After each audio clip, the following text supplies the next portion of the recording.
হাওয়ায় চায়ের গন্ধ, পথের পাশে সবুজে ভরা চায়ের বাগান,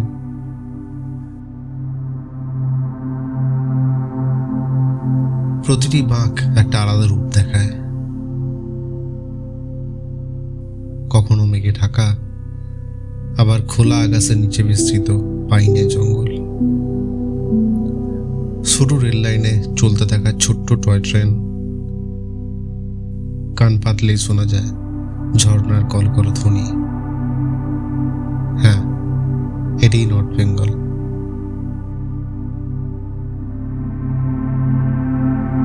আর এর মধ্যে লুকিয়ে আছে আমাদের গন্তব্য কার্সিয়াং, যাকে অনেকে ল্যান্ড অফ হোয়াইট অর্কিডসও বলে। সমুদ্রপৃষ্ঠ থেকে প্রায় ১,৫০০ মিটার উচ্চতায় বসে থাকা এই পাহাড়ি শহর তার নীরব সৌন্দর্যে আলাদা করে টেনে নেয় ভ্রমণ পিপাসুদের। চারপাশে অসংখ্য চা বাগান, ঘন জঙ্গল আর পাহাড়ি কুয়াশা এই শহরকে দেয় এক অন্যরকম পরিচয়। কার্সিয়াং দার্জিলিংয়ের পথে এক গুরুত্বপূর্ণ স্টপেজ হলেও এর নিজস্ব সৌন্দর্য একে আলাদা করে তোলে। ছোট্ট শহরের রাস্তায় হাঁটলে একদিকে চোখে পড়ে পুরনো ঔপনিবেশিক আমলের স্থাপত্য, অন্যদিকে আধুনিক পাহাড়ি জীবনের ছোঁয়া। সবচেয়ে বড় কথা এখানকার শান্ত পরিবেশ, যেখানে ভিড়ভাট্টা নেই, আছে শুধু প্রকৃতির ডাকে সাড়া দেওয়ার সুযোগ। তাই কার্সিয়াংকে অনেকে শান্তির শহর বলেও চেনে।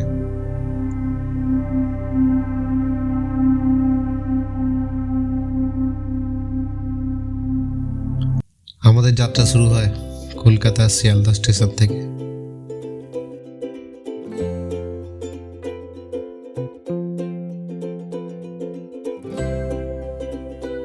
স্টেশনে পা রাখতেই মনে হয় এই শহর যেন কোনোদিন থামে না।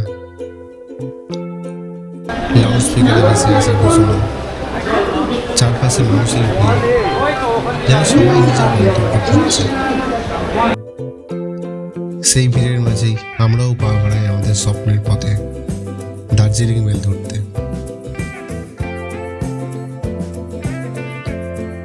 রাতের অন্ধকারে জানালা দিয়ে দূরে স্ট্রিট লাইট, রেল লাইনের ঝিলিক আর মাঝে মধ্যে ছুটে চলা ট্রেনগুলোই দেখা যায়।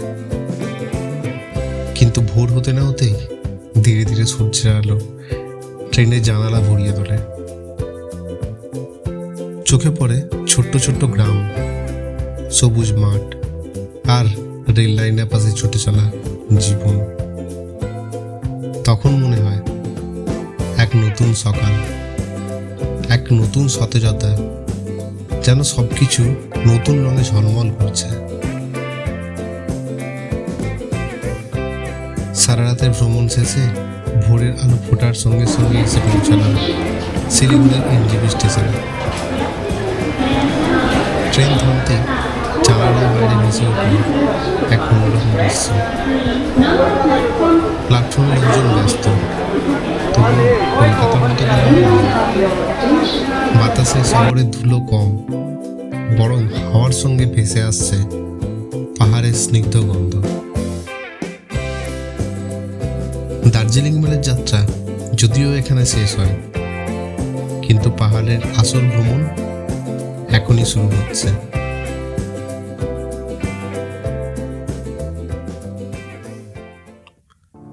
গাড়ি ধীরে ধীরে পাহাড়ের দিকে উঠতে শুরু করলো।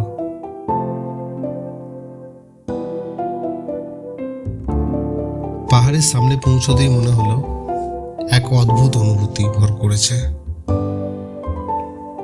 দূর থেকে সবুজে মোড়া পাহাড়গুলো যেন আমাদের নিজের কাছে ডাকছে।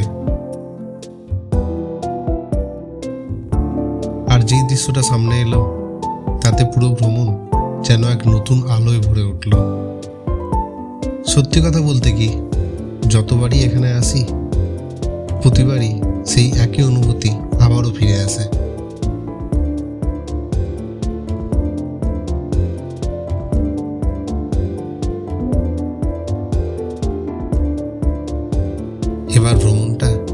পথই পাহাড়ি ভবনে পরিণত হলো।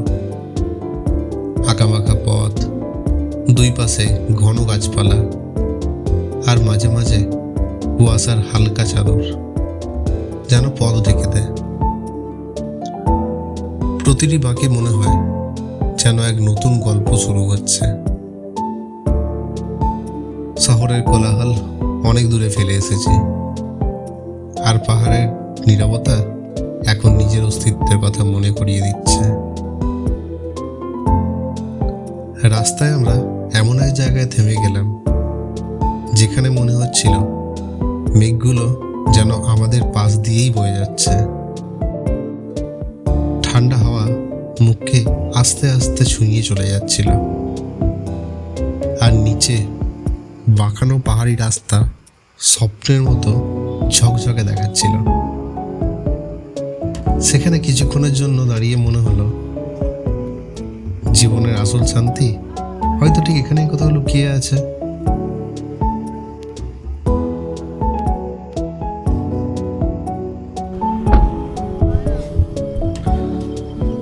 तो अभी रुके हैं एक जगह पे, तो यहाँ से जस्ट व्यू देखो भाई।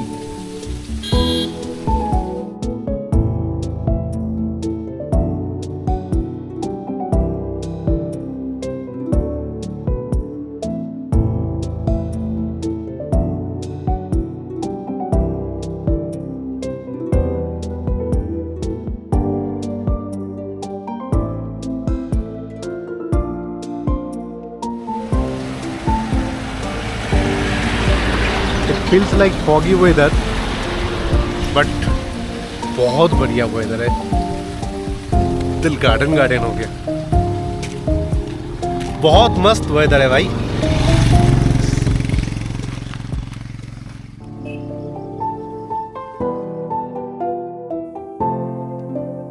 তারপর কিছুটা পথ টয় ট্রেনের লাইনের পাশে পাশে চলার পর অবশেষে আমরা পৌঁছে গেলাম কার্চিয়াংয়ে। ছোট্ট এই পাহাড়ি শহরটা তার শান্ত পরিবেশ, চা বাগান আর মাঝে মাঝে কুয়াশায় ঢাকা রাস্তার জন্যই পরিচিত। এখানে এসে মনে হলো যেন শহরের দৌড়ঝাঁপ অনেক দূরে ফেলে এসেছি আমরা। আর পৌঁছানোর আগেই কার্চিয়াং আমাদের স্বাগত জানানো এক পশলা বৃষ্টির ছোঁয়ায়।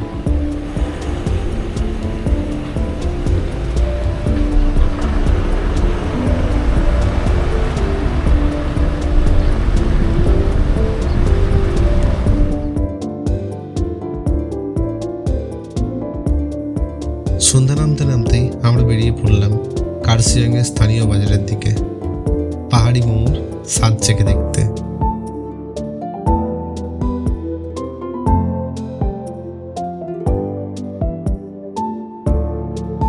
আমরা আগে চলে গেলাম কার্চিয়াং স্টেশনে। ছোট্ট এই পাহাড়ি স্টেশনটা ছিল একেবারে নিরিবিলি। কোনো ট্রেন ছিল না তখন, শুধু ফাঁকা লাইন সামনে ছড়িয়ে ছিল চুপচাপ। স্টেশন দেখার পর আমরা একটি ছোট্ট রেস্টুরেন্টে গিয়ে গরম গরম মোমো খেতে বসলাম। হাতের মোমোতে ঠান্ডা পাহাড়ি হাওয়া, চারপাশের আলো, সব মিলিয়ে মুহূর্তটা একেবারে অন্যরকম।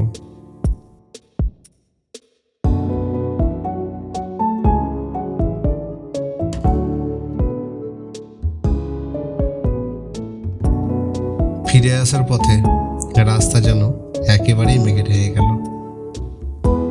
চারপাশে সাদা কুয়াশার চাদর, সামনে কয়েক পার বেশি দেখাই যাচ্ছিল না। সেই মুহূর্তে মনে হচ্ছিল যেন আমরা মেঘেদের ভেতর দিয়েই হাঁটছি। এইভাবেই কার্চিয়াংয়ের প্রথম দিনের সন্ধ্যা শেষ হলো।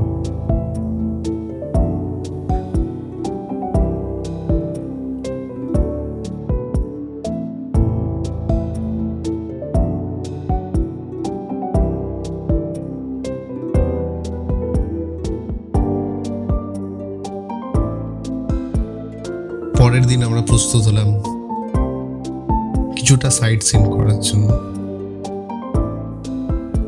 আমাদের ডেস্টিনেশন ছিল লামাহাটা ফরেস্ট আর তিনচুলে।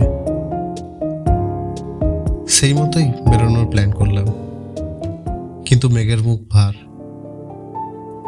সূর্য দেখার কোনো আশাই ছিল না।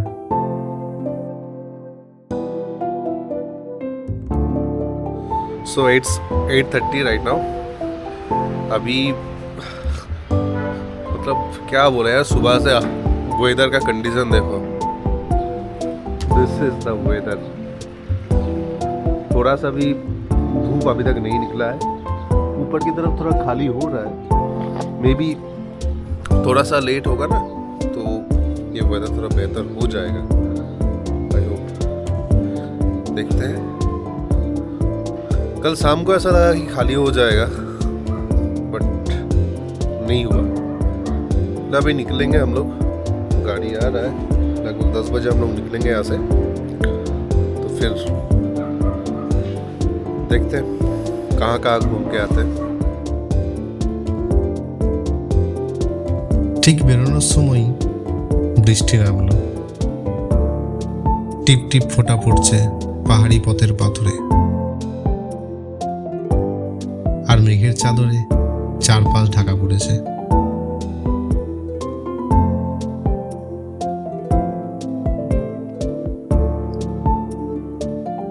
সে বৃষ্টির মধ্যেই আমরা গাড়ির কাছে পৌঁছলাম। ভিজে রাস্তায় হাঁটার আলাদা একটা অনুভূতি ছিল।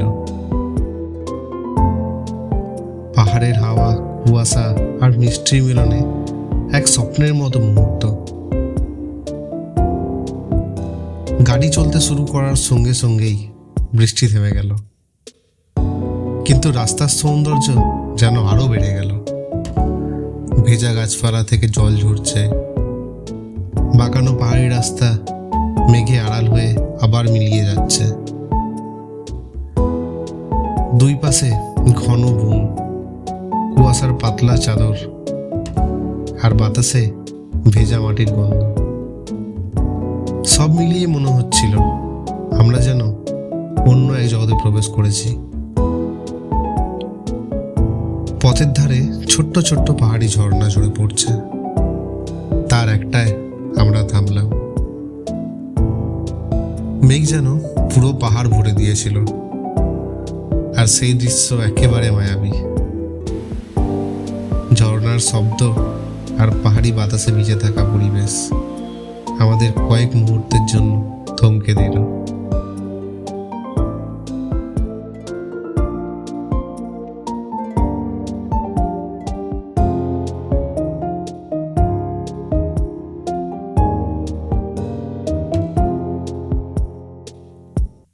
এরপর আমরা পৌঁছলাম লামাহাটা ফরেস্ট ইকো পার্কে।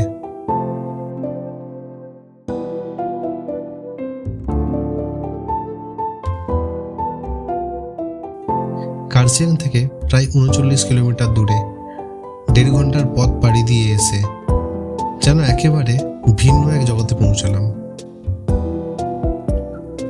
লামাহাটার সৌন্দর্য আলাদা। এখানে পাহাড়ের গা বেয়ে উঁচু উঁচু পাইন গাছগুলি আকাশ ছুঁয়ে দাঁড়িয়ে আছে। গাছের ফাঁক দিয়ে ভেসে আসা কুয়াশা জঙ্গলের ভেতর এক অদ্ভুত রহস্য তৈরি করেছিল। শুধু পাখির ডাক আর পাতার ফাঁক গলে আসা হাওয়ার শব্দ। এই নীরবতার মধ্যে প্রকৃতির নিজস্ব সুর যেন শোনা যাচ্ছিল। ঝকঝকে সবুজে মোড়া মাঠ, আর তার চারপাশে ফুলে ভরা বাগান। লামাহাটা মানে প্রকৃতির কোলে কয়েক মুহূর্ত শান্তি নিয়ে বসে থাকা। মনে হচ্ছিল শহরের সমস্ত কোলাহল যেন অনেক দূরে, এখানে শুধু প্রকৃতির নীরব আলিঙ্গন। আমরা কিছুক্ষণ এই শান্ত পরিবেশে কাটালাম, যেন সময় থেমে গেছে।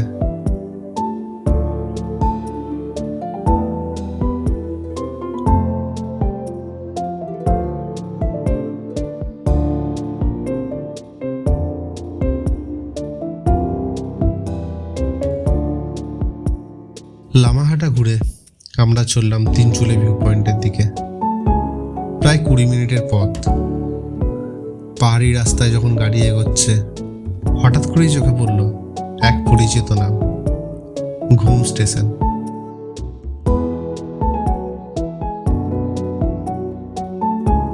এটি বিশ্বের অন্যতম উচ্চতম রেল স্টেশনগুলোর একটি।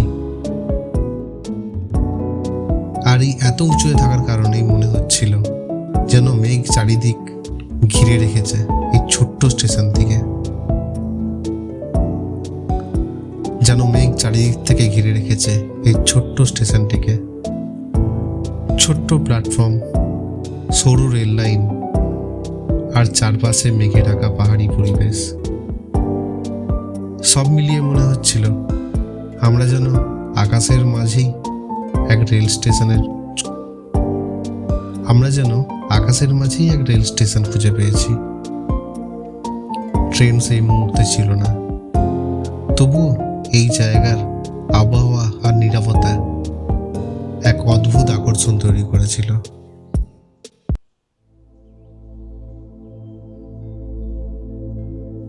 এরপর আমরা পৌঁছালাম তিনচুলে ভিউ পয়েন্টে। চূড়ায় দাঁড়িয়ে চোখের সামনে দেখা গেল সবুজে মোড়া অসংখ্য চা বাগান, বাঁকানো রাস্তা, আর মাঝে মাঝে ভেসে আসা মেঘ। সূর্য দেখা যায়নি, তবুও পাহাড়ের সৌন্দর্য আমাদের যাত্রাকে আরো রঙিন করে তুলল।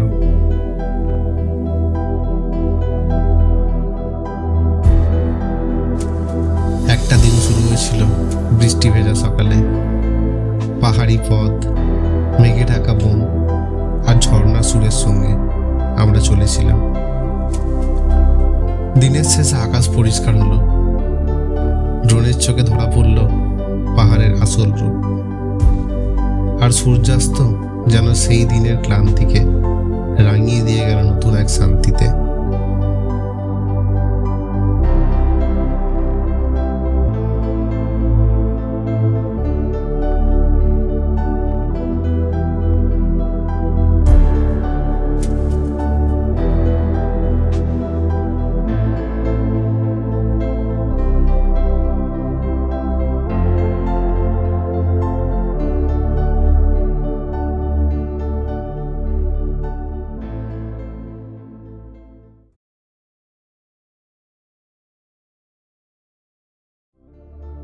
আজ ছিল আমাদের ভ্রমণের শেষ দিন, ফিরতে হবে বাড়ি।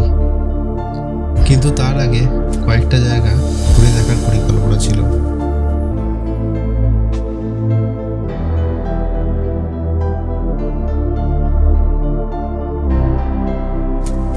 প্রথমেই রওনা দিলাম চিমনির দিকে।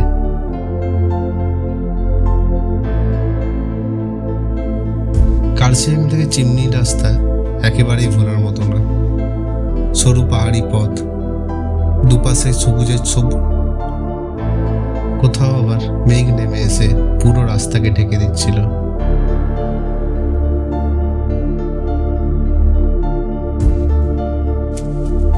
এখানে একটা পুরনো ইটের চিমনি দাঁড়িয়ে আছে, যেটা তৈরি করেছিল ইংরেজরা তাদের শাসনকালে। ইতিহাস বলছে একসময় এখানে চা প্রসেসিং কারখানা ছিল, তারই নিদর্শন এই একাকী দাঁড়িয়ে থাকা চিমনি।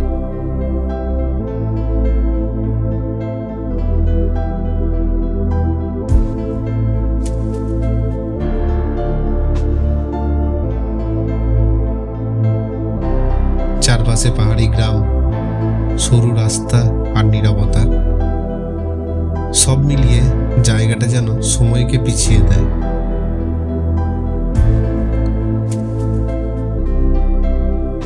চিমনির কাছের ভিউ পয়েন্টে পৌঁছতে প্রায় 200 মিটার হাঁটতে হয়।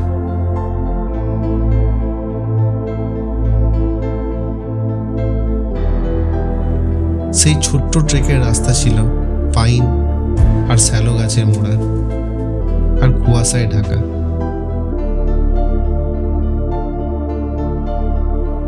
উপরে উঠে দাঁড়িয়ে মনে হচ্ছিল গোটা পাহাড়টাই যেন হাতের মুঠোয়।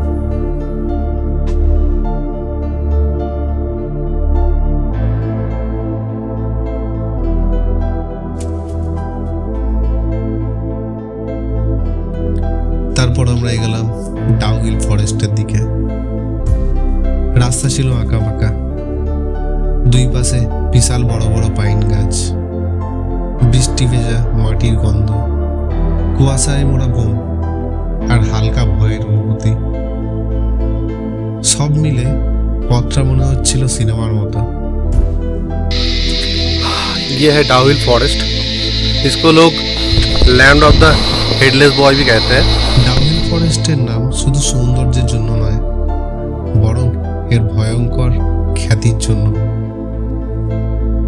এখানকার লোককথার মধ্যে সবচেয়ে ভয়ঙ্কর হলো হেডলেস বয়ের গল্প। শোনা যায় মস্তকবিহীন এক কিশোরকে নাকি দেখা যায়। सो ये जो जंगल है एक्चुअली इसको भूतिया जंगल भी बोला जाता है, बिकॉज लोग मानते हैं या फिर आई डोंट नो किसी ने देखा हो या नहीं, या फिर ऐसे ही। एक्चुअली लास्ट इंसिडेंट था 2003-4 में, एक जहाँ पर फॉरेस्ट रेंजर लोग रहते हैं ना, तो उसमें से एक आदमी को दिखाई दिया ओके, लास्ट। मतलब headless it's a haunted place actually. तो ये यहाँ पे क्या दिखाता है, एक हेडलेस इंसान नहीं बोल सकते, लड़का है छोटा बच्चा, एक छोटा सा बच्चा, तो उसका जो अपना सर सर नहीं ढूंढ रहा है, है। सर ढूंढ रहा है इस तरीके से।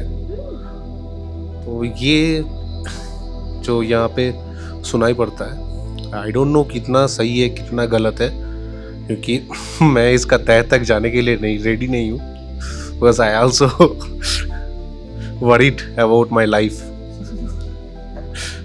ठीक है, वो ऐसा ना हो कि मेरा हेड लेके वो फुटबॉल खेलना स्टार्ट कर दे। तो यही है, यहाँ पे चारों तरफ पाइन फॉरेस्ट है, बहुत सारे मतलब पाइन का पेड़ है यहाँ पे। बट अगर आप लोग यहाँ पे आते हो तो थोड़ा सा यहाँ पे बैठ के थोड़ा टाइम स्पेंड कर सकते हो, थोड़ा सुकून मिलेगा। हाँ, please come without your wife और your girlfriend, come with your boys. come alone or one of your friend or 2 or 3, spend quality time, so then you will realize कि लाइफ में सुकून क्या चीज़ है। স্থানীয় কাঠুরেরা দাবি করেছেন তারা তাকে একাধিকবার দেখেছেন। এছাড়া এখানকার ভিক্টোরিয়া বয়েজ হাই স্কুলে অদ্ভুত সব ঘটনা ঘটে। স্কুলটা যখন শীতকালে বন্ধ থাকে তখন ফাঁকা করিডোরে ভেসে আসে অচেনা পায়ের শব্দ আর ফিসফিসানি। অনেকে বলে বনের ভেতর ঢুকলে মনে হয় কেউ অদৃশ্য চোখে তাকিয়ে আছে, এমনকি লাল চোখও দেখা গেছে গৃহীন অন্ধকারে। तो बेसिकली ये जो एरिया है ये कार्सियंग फॉरेस्ट डिवीज़न का एक फॉरेस्ट है, इसमें ना ही ड्रोन अलाउड है, इवन वीडियोग्राफी भी लिमिटेड एक्सेस है यहाँ पे। और ये फॉरेस्ट जो है इसीलिए थोड़ा फेमस हुआ क्योंकि वही इससे पहले बताया ना कि भूतिया जो चीज़ें होता है उसी के लिए फेमस हुआ है, इससे पहले इतना फेमस नहीं था। But if you are like to trek और climb then you can come here. बहुत रोड है, हिल क्लाइंब वाला जो रोड है वो बहुत ज़्यादा है, आप क्लाइंब कर सकते हो, चीज़ें आपको अच्छा दिखेगा, अच्छा लगेगा आपको। बट बिकॉज ऑफ मैं प्रैक्टिस में नहीं हूँ इसीलिए मैं उतना नहीं कर पा रहा हूँ, सांस जो है वो फूल रहा है। आप लोग आवाज़ से ही आपको समझ में आया होगा। बट अभी तक तो भूत कहीं से नहीं दिखा मुझे। चलिए देखते हैं और कितना ट्रैक कर सकते हैं। এমন গল্পই ডাউহিল ফরেস্টকে করে তুলেছে ভারতের অন্যতম রহস্যময় জায়গা।